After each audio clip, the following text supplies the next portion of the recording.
Welcome to vidonko.com। আমি সঙ্গীতা, তোমাদের ম্যাথসের teacher. চলো দেখা যাক কি প্রবলেম আছে সলভ করার জন্য। ক্রমবিচ্যুতি পদ্ধতিতে নিচে তথ্যের গড় নির্ণয় করি। শ্রেণী সীমানা দেওয়া আছে এবং পরিসংখ্যা দেওয়া আছে। তো আমরা এই টেবিলটাকে আবার রিড্র করব, দিয়ে আমরা সেখান থেকে শ্রেণী সীমানা এবং পরিসংখ্যা থেকে আমরা ক্রমবিচ্যুতি পদ্ধতিতে তথ্যের গড় নির্ণয় করব। আচ্ছা, তাহলে দেখো এর প্রথমে দেওয়া আছে শ্রেণী সীমানা। ওকে, শ্রেণী সীমানা আছে 0 to 14, then 14 to 28, 28 to 42, then 42 to 56 and 56 to 70। ওকে, শ্রেণী সীমানা মানে ক্লাস লিমিট। নেক্সট আছে পরিসংখ্যা, যেটাকে আমরা বলি ফ্রিকোয়েন্সি পরিসংখ্যা। ওকে, FI, এটা দেওয়া আছে 7, then 21, then 35, then 11 and 16। ওকে, আচ্ছা এবারে আমরা বের করব শ্রেণী মধ্যক। শ্রেণী মধ্যক মানে হচ্ছে ক্লাস ইন্টারভাল। ক্লাস ইন্টারভাল কেন দরকার? দেখো আমরা এখানে 0 to 70 আমরা অনেক ডেটা নিয়ে ডিল করছি, তো এতগুলো ডেটার থেকে গড় নির্ণয় করা একটু ডিফিকাল্ট। সো সেই জন্য আমরা কি করব, প্রত্যেকটা ক্লাস লিমিটের একটা করে ইন্টারমিডিয়েট ভ্যালু আমরা চুজ করে নেব, এবং তাহলেই আমাদের ক্যালকুলেশনটা করতে সুবিধে হবে। তো সেটাকে আমরা কিভাবে বের করব? তো প্রথমে ধরো আমি প্রথম ক্লাস লিমিটটাই নিচ্ছি 0 to 14। তো এটা লোয়ার লিমিট হচ্ছে 0 আর আপার লিমিট হচ্ছে 14। তো এই দুটো আমি যোগ করলাম, lower limit plus upper limit divided by 2 করছি। তাতে করে কত আসছে দেখো, 14 ডিভাইডেড বাই 2 ইজ 7। তাহলে এটার ক্লাস ইন্টারমিডিয়েট যেটা হবে সে মানে সেটা হচ্ছে 7। ওকে, ক্লাস ইন্টারভাল যেটা সেটা হচ্ছে 7। আচ্ছা, নেক্সট আছে 14 প্লাস 28, যোগ করো। 14 আর 28 যোগ করলে হচ্ছে 42, 42কে 2 দিয়ে ভাগ করো, তাহলে হবে 21। তাহলে নেক্সট হচ্ছে 21। দেখো এখানে প্রত্যেকটা ক্লাস লিমিটের উইথ হচ্ছে 14, আর এখানে দেখো শ্রেণী মধ্যকের মধ্যে ডিফারেন্সও হবে 14। তাহলে দেখো 7 এর সাথে 14 যোগ করো, 21 আসছে। 21 এর সাথে আবার 14 যোগ করো, তাহলে কত আসবে দেখো 35। ওকে, 35 এর সাথে আবার 14 যোগ করো, তাহলে আসবে 49। আর লাস্ট 49 এর সাথে আবার 14 যোগ করো, আসবে 63। তাহলে দেখো আমরা শ্রেণী মধ্যক পেয়ে গেলাম।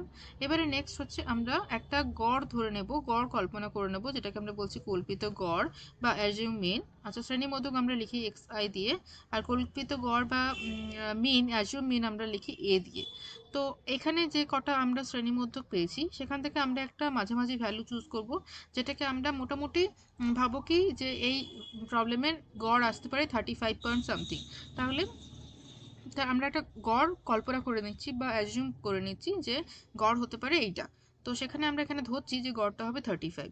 এখানে যে ভ্যালুগুলো আমরা পেয়েছি না, 5টা ভ্যালু পেয়েছি, তার মোটামুটি মাঝামাঝি যে ভ্যালুটা থাকবে সেটাকেই আমরা ধরবো কল্পিত গড় হিসেবে। তাহলে এখানে হচ্ছে আমাদের 35 হচ্ছে এ হলো। এবারে আমরা বের করব বিচ্যুতি।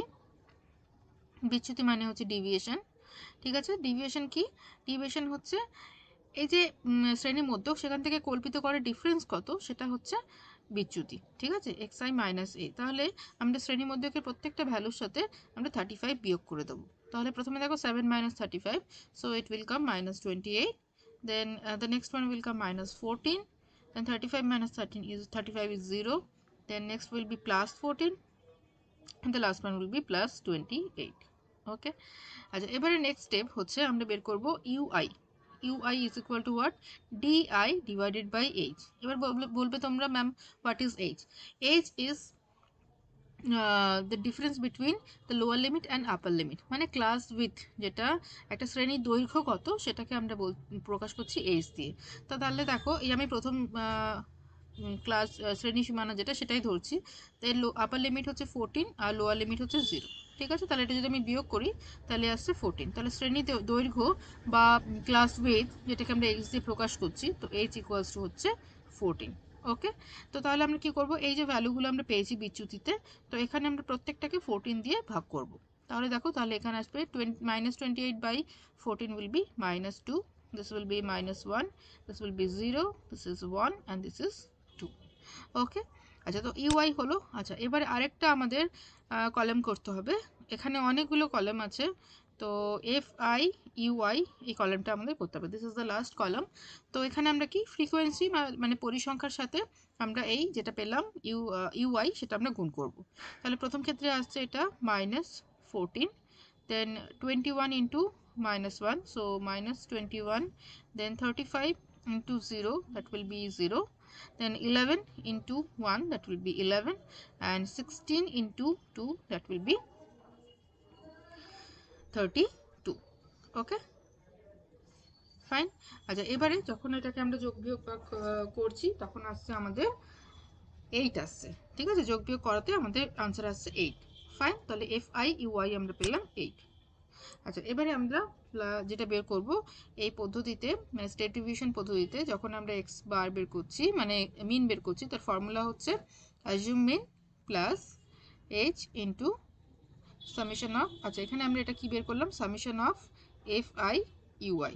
ঠিক আছে, তো summation of F I U I by summation of F I. Okay, আচ্ছা এবারে এখানে আমরা সামেশন অফ এফ আইটা বের করে নিই। এটা যদি আমরা যোগ করি সবকটা ফ্রিকোয়েন্সি তাহলে আসবে আমাদের 90। Okay, so this is equal to then 35 plus H কত, এইচ পেয়েছি আমরা 14, সো 14 ইন্টু 8 বাই 90। ওকে, আচ্ছা তো এখানে আমরা যদি 2 দিয়ে ক্যান্সেল করি, 2 7 যা 245। ওকে, so then it will be 35 plus 56 by 45. Okay, so 35 plus 56 divided by 45 করলে আসবে 1.24, so the final answer is 36.24. ঠিক আছে, তাহলে স্টেপ ডিভিশন পদ্ধতিতে আমরা যখন গড় নির্ণয় করছি তাহলে গড় আসছে 36.24, so this is our answer. Thank you for watching vidonko.com। অঙ্কের আরও প্রবলেম এবং সলিউশনের জন্য আমাদের ওয়েবসাইট অবশ্যই ব্রাউজ করো।